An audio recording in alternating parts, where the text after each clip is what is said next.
Salah dulu. Terima kasih atas waktunya.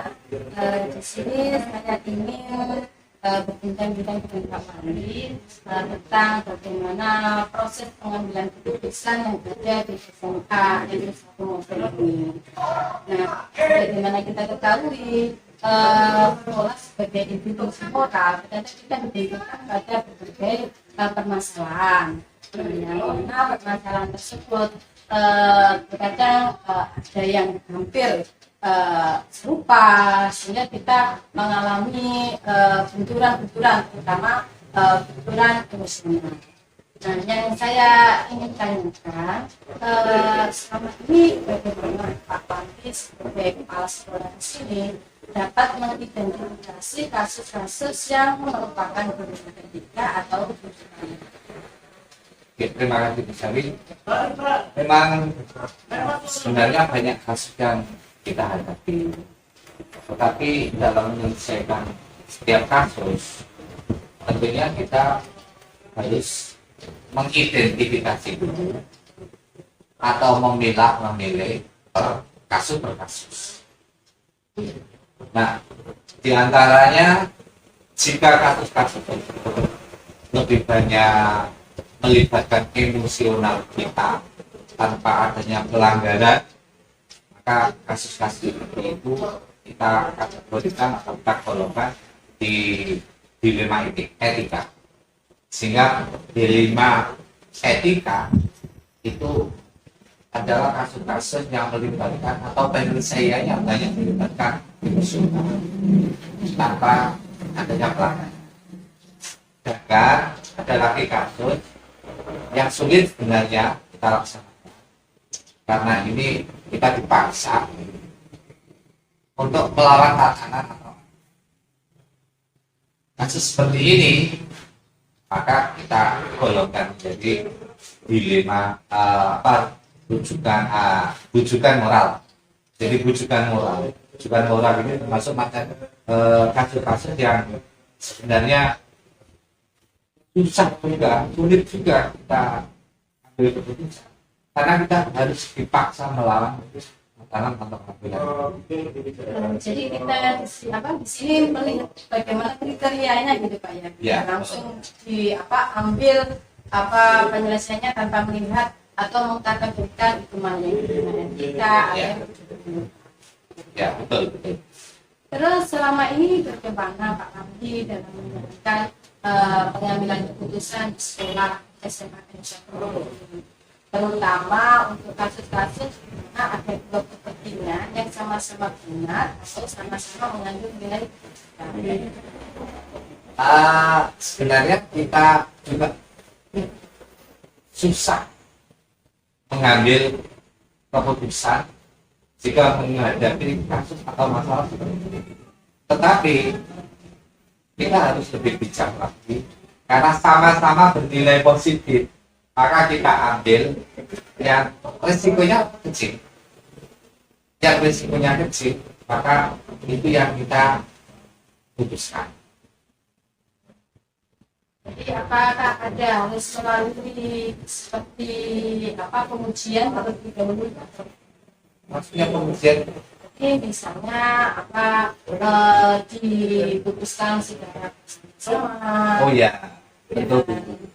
Jadi setiap keputusan yang kami ambil, kami selalu melibatkan stakeholder. Ada pimpinan yang lain, kami ajak. Kemudian ada guru BK, ada wali kelas, kami libatkan. Ada wakasih, Pak Kabuma, itu seluruh kami libatkan untuk menyelesaikan kasus-kasus seperti itu. Kemudian langkah-langkah apa saja atau prosedur seperti apa yang biasa Bapak lakukan selama ini? Tentunya sebagai kepala sekolah kami tidak mungkin tahu secara langsung dari kasus-kasus. Maka kami punya banyak stakeholder yang sudah kami tetapkan. Dari sana kami mendapatkan masukan informasi, diantaranya dari guru BK, dari wali kelas, bahkan bisa juga dari guru biasa untuk memberikan laporan tentang satu masalah atau satu kasus. Jadi karena apa, ada masalah yang ada, kita kan kalau kita mengurus selalu mengedepankan keberpihakan pada murid Pak ya. Otomatis karena memang kami ada ini untuk murid. Jadi pimpinan ada adalah untuk murid, sehingga kami selalu berkoordinasi dengan tujuan utama adalah untuk memperbaiki murid-murid kami. Kemudian apa saja yang pengalaman ini pernah dianggap efektif dalam pengambilan keputusan pada kasus-kasus pidana ini? Yang paling efektif selama ini yang kami lakukan, kami minta pendapat dari guru BK, dari para pimpinan. Langkah-langkah yang harus kami ambil, sehingga apapun yang kami putuskan itu adalah hasil pemikiran bersama stakeholder yang ada. Jadi tidak kami putuskan sendiri, tetapi kami mengajak bersama-sama untuk menyelesaikan kasus. Memang keputusan bersama itu akan lebih baik Pak ya. Ya, itu Mas. Kemudian hal apa saja yang selama ini merupakan tantangan Pak Wahyu sendiri dalam pengambilan keputusan pada kasus-kasus pidana etika yang ada di sekolah ini? Tantangan ini ya itu ada. Jadi tantangan dalam setiap keputusan yang diambil itu pasti ada. Tetapi di antara tantangan tersebut pastilah ada pilihan. Sehingga keputusan yang kami ambil itu keputusan yang risikonya paling kecil. Jadi risikonya yang paling kecil itu yang Kadang kan permasalahan ini bisa diputuskan, tetapi ada permasalahan baru kan seperti itu Pak ya. Kemudian apakah Pak Wahyu sendiri memiliki sebuah waktu atau jadwal tertentu dalam penyelesaian kasus-kasus dilema etika, atau langsung menyelesaikan di tempat, atau memiliki sebuah jadwal untuk menyelesaikannya, kemudian bentuk atau prosedur seperti apa? Kami memang tidak ingin setiap kasus itu berlama-lama.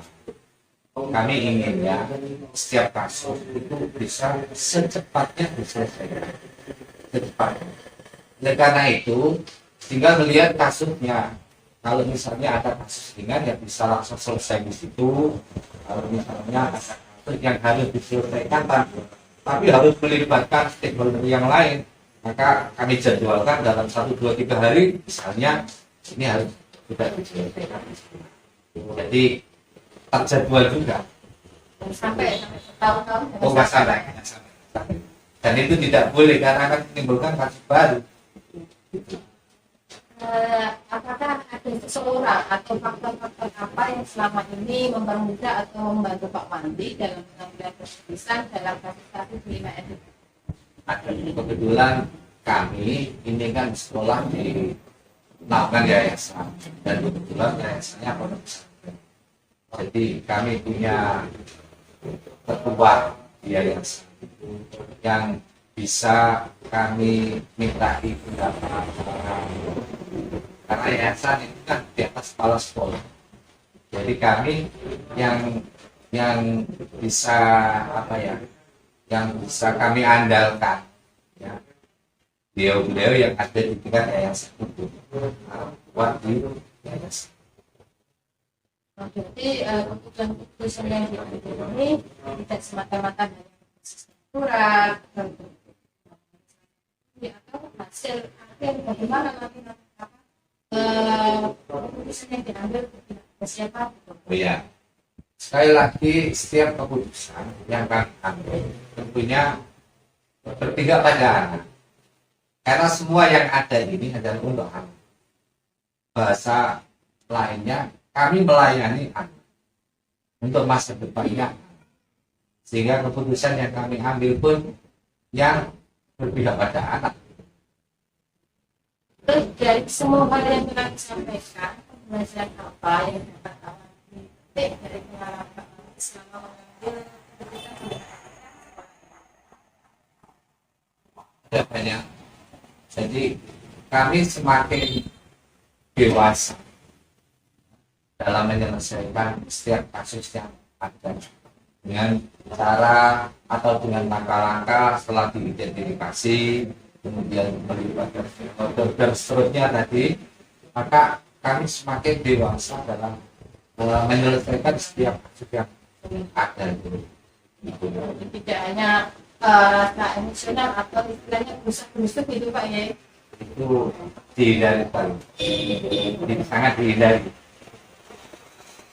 Menarik sekali Pak ya tentang apa mempelajari bagaimana kiat-kiat pengambilan keputusan yang terjadi bersama model. Nah, semoga dari pembicaraan kita ini akan menambah wawasan bagi saya sendiri, khususnya sebagai calon guru penggerak dan menambah ilmu. Terima kasih Pak Menteri atas waktunya.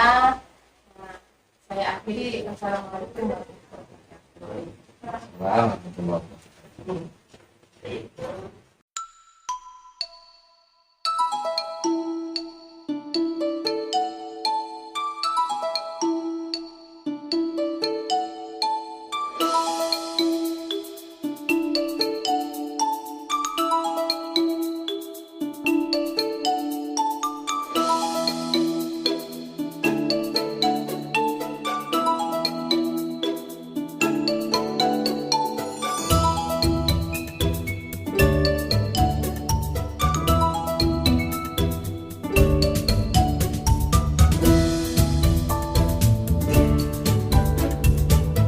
Assalamualaikum Bapak. Selamat siang. Jadi terima kasih atas waktunya saya diperkenalkan di SMKN 1 Karanganyar ini untuk berbincang-bincang dengan Pak Mundir untuk membahas tentang bagaimana pengambilan keputusan di sekolah ini, terlebih jika ada hal-hal yang dihadapkan pada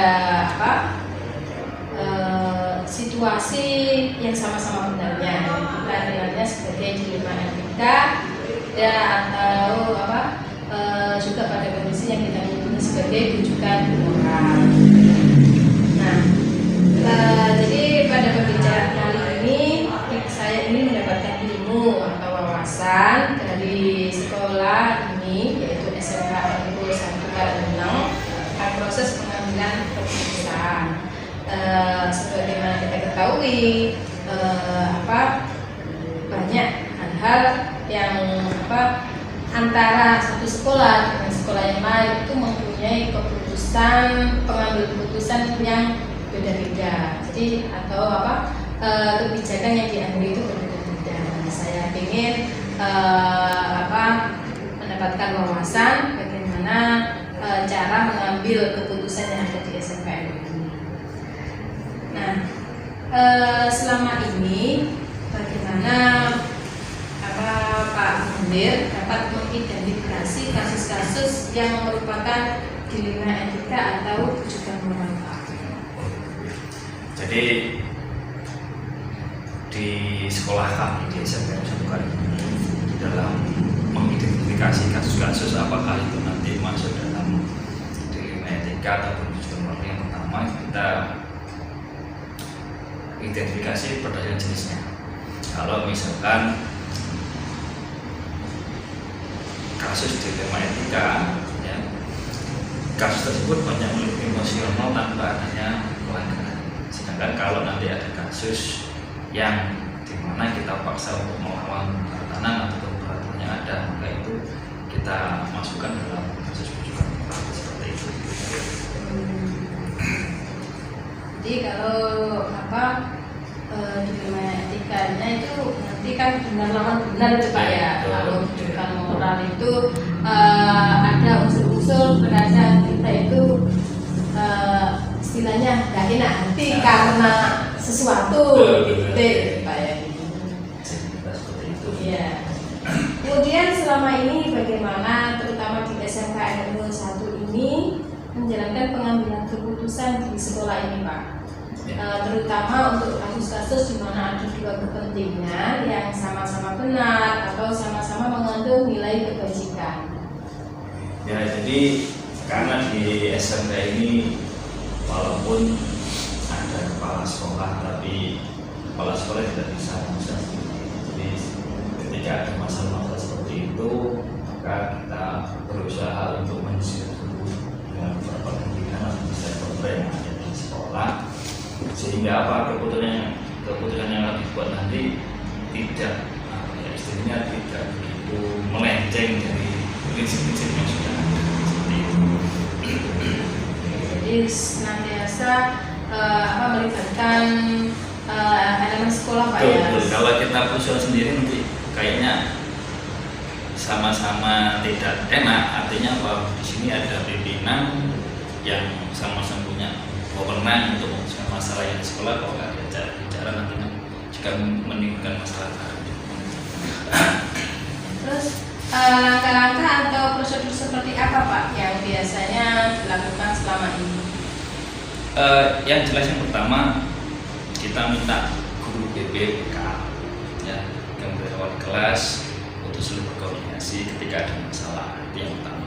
Yang kedua, kita menyampaikan pada pemangku kepentingan dalam pemilihan pakar kesiswaan dan pakar humas, di mana mereka berdua yang berkecimpung di dunia ini. Dan yang ketiga, seperti yang saya katakan tadi, kita merapatkan atau mendiskusikan ini yang di sekolah, melibatkan seluruh stakeholder yang ada. Mengutamakan musyawarah untuk mencapai mufakat. Betul. Terus hal-hal apa saja, Pak, yang selama ini dianggap efektif dalam pengambilan keputusan pada kasus-kasus di 5 etika? Sebenarnya untuk kasus seperti itu kita sesuaikan dengan istilahnya apa ya, konsekuensi ataupun madarat yang paling kecil. Kalau itu masalahnya kecil, maka harus segera diselesaikan secara bersama tadi. Jadi kita diskusikan jika ada masalah, enaknya diselesaikan bagaimana sesuai dengan kesepakatan besar. Terus hal-hal apa saja, Pak, yang selama ini merupakan tantangan dalam pengambilan keputusan pada kasus-kasus di 5 etika? Ya, namanya dilema. Kalau dilema itu mesti ada yang merasa dirugikan, yang merasa dirugikan. Jadi yang menjadi tantangan kami selama ini adalah bagaimana berusaha untuk membuat sebuah keputusan yang dirasa berpihak kepada seluruh warga sekolah. Artinya dalam hal ini adalah bagaimana kita membuat keputusan yang bijak dan adil. Terus apakah di sini khususnya, Pak, ya memiliki sebuah jadwal tertentu dalam sebuah penyelesaian kasus di 5 etika? Apakah langsung diselesaikan di tempat atau membuat sebuah jadwal untuk menyelesaikannya atau prosedur seperti apa yang Bapak jalankan? Jadi ketika ada masalah seperti itu, secepat mungkin kita langsung selesaikan. Alasannya kalau nanti masalah dibiarkan tidak segera selesaikan, maka akan menjadi masalah yang berlarut dan biasanya menimbulkan masalah-masalah baru. Sehingga kita nanti kedepannya lebih banyak masalah yang diselesaikan. Jadi tidak masalah belum selesai malah muncul yang lain, ya, Pak, ya, malah menjadi ruwet gitu, Pak, ya, malah nanti menjadi benang kusut yang sukar untuk perbaikannya. Ya. Terus di sini adakah seseorang atau faktor-faktor yang selama ini akan mempermudah atau membantu Pak Munir di sini atau SMK NU di sini dalam pengambilan keputusan dalam kasus-kasus di 5 etika, Pak? Ya, kebetulan kita ada di naungan yayasan, ya, di mana yayasan menjadi tolak atau pokok lembaga pendidikan yang ada di bawah naungan mereka, sehingga kita selalu mendapat wejangan, selalu mendapat nasihat dari yayasan atau ketua yayasan terkait dengan kasus-kasus yang ada di sekolah. Jadi jika masalah itu terlalu sulit dapat diselesaikan di sekolah, maka akan dibawa ke yayasan. Lalu mendukung untuk memberi solusi permasalahan yang ada di sekolah. Jadi dari semua yang sudah kita ulas dari mulai awal tadi, kira-kira pembelajaran apa yang dapat dipetik Pak Mudir dalam pengalaman Pak Mudir sendiri untuk mengambil keputusan dilema etika? Ya, jadi selama ada masalah-masalah yang timbul di sekolah kami, paling tidak memberikan sebuah wawasan baru bagi kami untuk berusaha berpikir lebih dewasa, berpikir lebih bijaksana. Tentunya ketika ada permasalahan yang terkait dengan lembaga kami, kita mencoba untuk memutuskan, menyelesaikan masalah yang ada secara adil, secara bijaksana dan secara seperti itu yang bisa kita pelajari. Menarik sekali Pak ya. Jadi dengan saya sendiri juga memperoleh banyak masukan dan wawasan dari pembicaraan kita ini, bahwa dalam menyelesaikan masalah yang terutama di sini ada dilema etika, tetap mengedepankan musyawarah ya Pak ya. Betul. Kemudian melihat mana yang mudaratnya paling kecil. Ya, terima kasih banyak Pak Mudir. Sama-sama. Jadi ini menambah pengalaman dan wawasan bagi saya, dan semoga kita menjadi manusia yang bijak ketika dalam menghadapi situasi dilema etika. Ya, terima kasih atas waktunya Pak Mudir. Sama-sama. Ya, assalamualaikum.